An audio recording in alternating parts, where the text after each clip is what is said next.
صباح الخير او مساء الخير على حسب التوقيت اللي هتشوفوا فيه الفيديو. بصور الفيديو ده وانا سايبه ورايا حاجات كتير جدا متعملتش. انا مسافره وهسيبكم تكتشفوا قدام انا رايحه فين.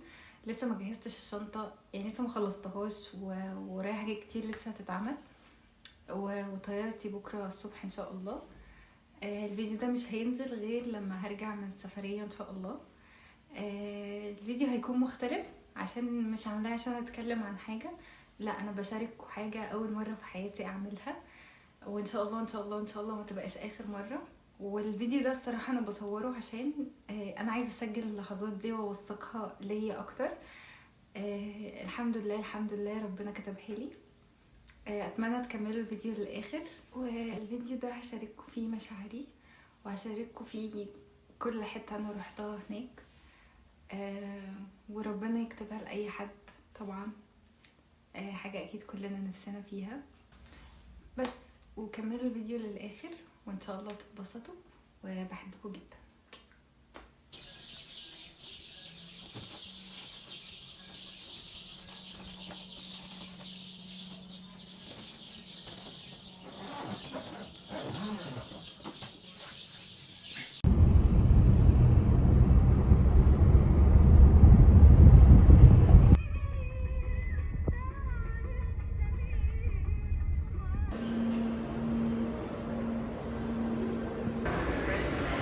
الحمد لله وصلت المطار وخلصت كل الإجراءات، عدت على خير الحمد لله.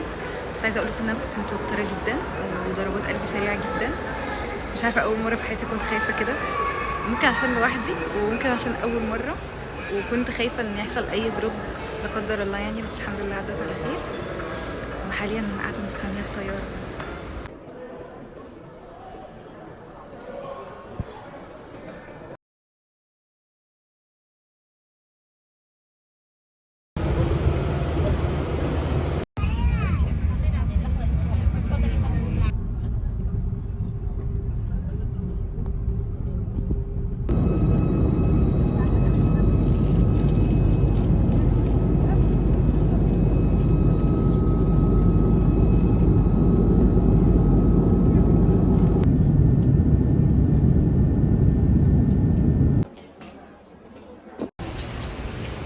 رايحة استلم الشنطة، بابا مستنيني بره.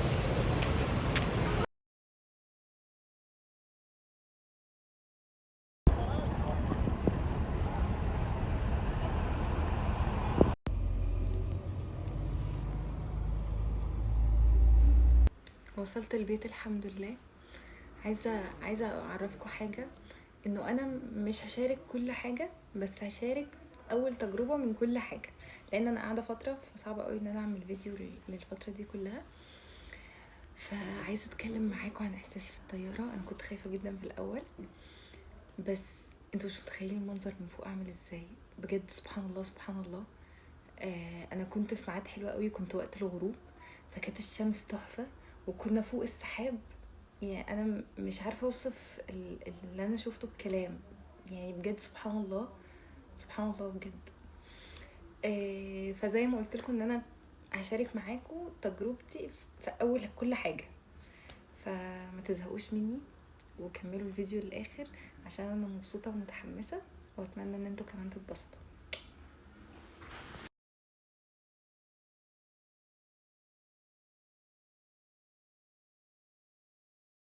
هقول لكم سريعا الاول تجربتي مع البيك، وبعد كده اقول لكم انا رايحه فين. كنت عايزه اجرب المسحب والساندوتش بتاعهم المشهور، بس بابا راح جاب ساندوتش تاني. بس كان حلو قوي. هو كان الساندوتش عيش عادي وجواه مسحب ومعاه بطاطس بخيار مخلل وتوميه، كان طعمه حلو قوي. والمسحب الصراحه يعني كان تحفه، كان عاجبني قوي، وعاجبني الصوص بتاع المسحب اللي معاه، فكانت تجربه موفقه. بس لسه هجرب الساندوتش التاني اللي هو المشهور. المهم بقى ان انا كنت مرهقه قوي امبارح وكنت تعبت وكانت ودني وجعاني جدا جدا من ضغط الطياره. فما كنتش قادره اصحى بدري، وعشان بابا كانش موجود يعني. فصحينا صلينا الظهر في البيت واتغدينا وصلينا العصر في البيت، ودلوقتي لبسنا وهنروح نصلي المغرب والعشاء في مسجد الرسول ان شاء الله. مبسوطه جدا واحساس يعني ربنا يرزقكم بيه ويكتب لكم فعلا ان انتوا تصلوا في يوم من الايام في مسجد الرسول. هاخدكم معايا وهدعي لكم كلكم ان شاء الله.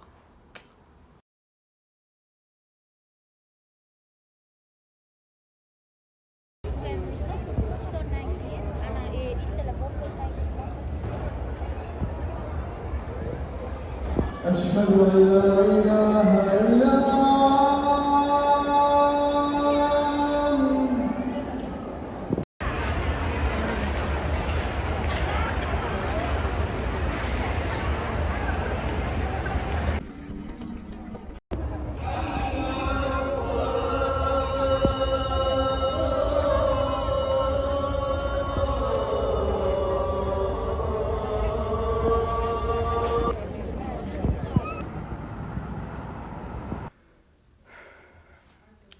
لسه راجعة من مسجد الرسول، صلينا المغرب وفضلنا قاعدين لحد صلاة العشاء. مش عارفة اوصف احساسي وانا داخلة وانا بصلي. المسجد حلو قوي، حلو قوي فوق ما كنت متخيلة في الصور. الحمد لله الحمد لله، يعني الحمد لله ان ربنا كتب لي ان انا اصلي فيه. بس بعد كل صلاة بنصلي صلاة للميت. تقريبا كانت اول مرة في حياتي اصلي صلاة جنازة يعني. بس هما بيصلوها بعد كل صلاة. صلينا المغرب وبعدين صليناها وصلينا السنة وفضلنا قاعدين للعشاء وصليناها وصلينا السنة وصلينا صلاة الجنازة. وبعدين عايزة اقول لكم ان يعني الجو حلو جدا اولا، وطول ما انتوا قاعدين في ناس بتوزع عليكم تمور وحاجات. انا اكلت كمية تمر النهاردة، وفي مية زمزم في كل حتة. والمكان كبير قوي، يعني احنا صلينا المغرب جوه المسجد وطلعنا صلينا العشاء بره في الساحة. الصلاة هناك يعني حلوة قوي، الحمد لله بجد الحمد لله. بعد الصلاة بقى خرجنا مشينا شوية. لسه ما عملتش شوبينج، عملت شوبينج بسيط النهاردة عشان كان في حاجات ناقصاني. عشان انا رايحة مكة بكرة ان شاء الله، يعني هعمل العمرة بكرة او بكرة بالليل، يعني احنا واصلين بكرة بالليل. فانا قاعدة 5 ايام تقريبا في مكة، وهرجع هنا كمان 10 ايام او هيبقى بقيلي 9، مش عارفة بالظبط يعني.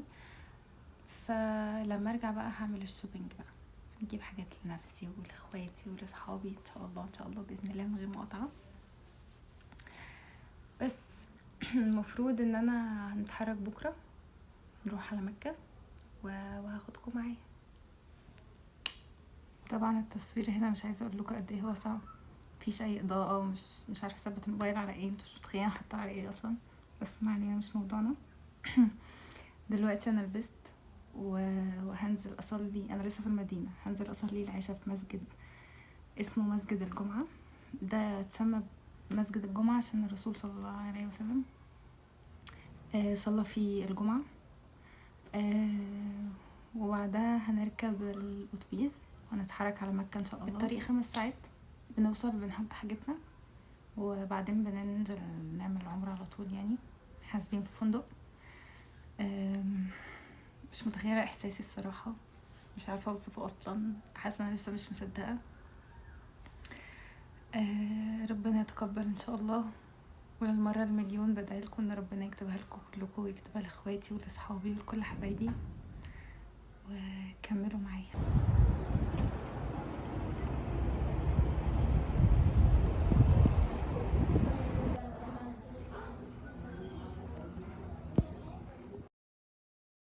الصاحب في السفر والخليفة في الأهل. اللهم إني أعوذ بك من عطاء السفر وسوء المنقلب.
رجعنا المدينة. معرفتش اصور خالص وانا في مكة لان الايام كانت معدودة والوقت كان يعني يدوب، بس حاولت افصل فيه. المهم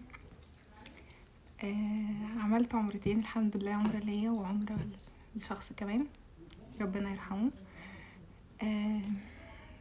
مش عارفة اوصف احساسي ولا اللي انا شفته اول ما وصلت مكة. طول الطريق كل ما اتخيل ان انا خلاص رايحة واشوف الكعبة ورايحة اعمل عمرة لنفسي كنت بعيط.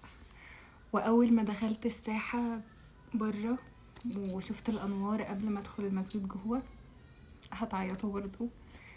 جماعة بجد شعور جميل جدا، ربنا يكتبه عليكم كلكم. اول ما بتدخل عند الكعبة، يعني انت بتدخلوا المسجد، بتبدأ تشوف الكعبة من بعيد. انا شفتها وبعدين مرضتش ابص لحد ما اوصل عشان اشوفها مرة واحدة وهي كبيرة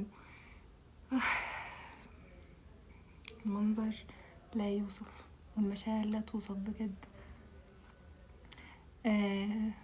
فضلت ارتب اول دعوة ادعيها عند الكعبة وافكر واعمل، واول ما شفت الكعبة تلقائي دعيت بحاجة تانية وسبحان الله.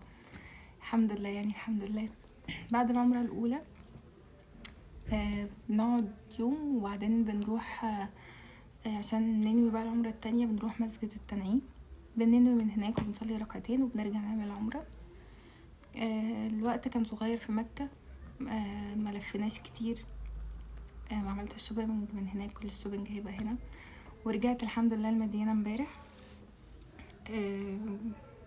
ولسه لي كام يوم حلوين هنا في المدينة، لسه هلف هعمل شوبينج، وفي واحد صاحبتي هقابلها بكرة. بس هبقى اعمل لكم فيديو تاني هتكلم فيه عن كل حاجة في العمرة، الحاجات اللي بتحتاجوها وانتوا رايحين، الحاجات اللي تعملوها، عشان لو اتكلمت في الفيديو ده هيبقى طويل قوي، هو اوريدي بقى طويل. فهبقى اعمل لكم فيديو تاني، الفيديو اللي بعد ده على طول هتكلم معاكم بقى باستفاضة اكتر ان شاء الله. لسه الفيديو مخلصش.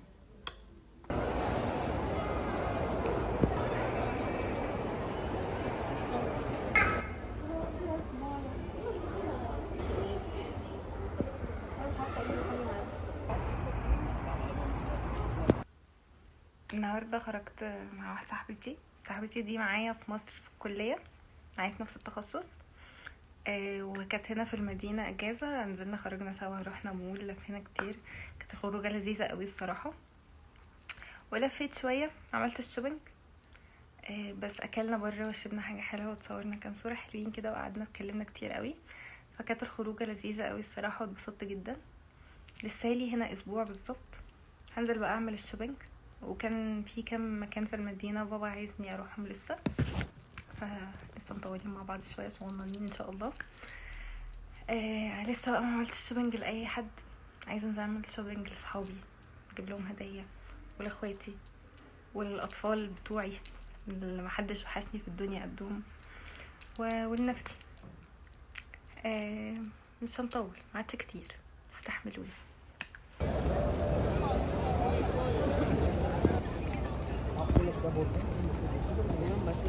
تتبع ولكن يعتبر انه نشوف المعركة واضحة.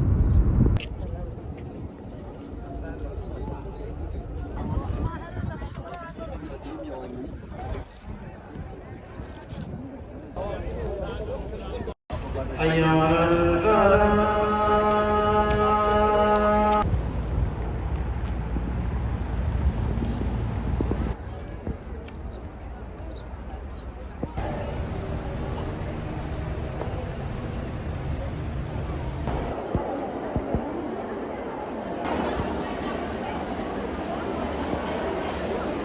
وصلنا لاخر الفيديو. هحاول اتكلم سريعا في الفيديو ده علشان الفيديو قلش مني قوي وطول قوي، بس هقول لكم سريعا يعني. وكده كده هعمل فيديو تاني هتكلم فيه عن حاجات بقى باستفاضه وهتعرفوا، مش هقول لكم دلوقتي.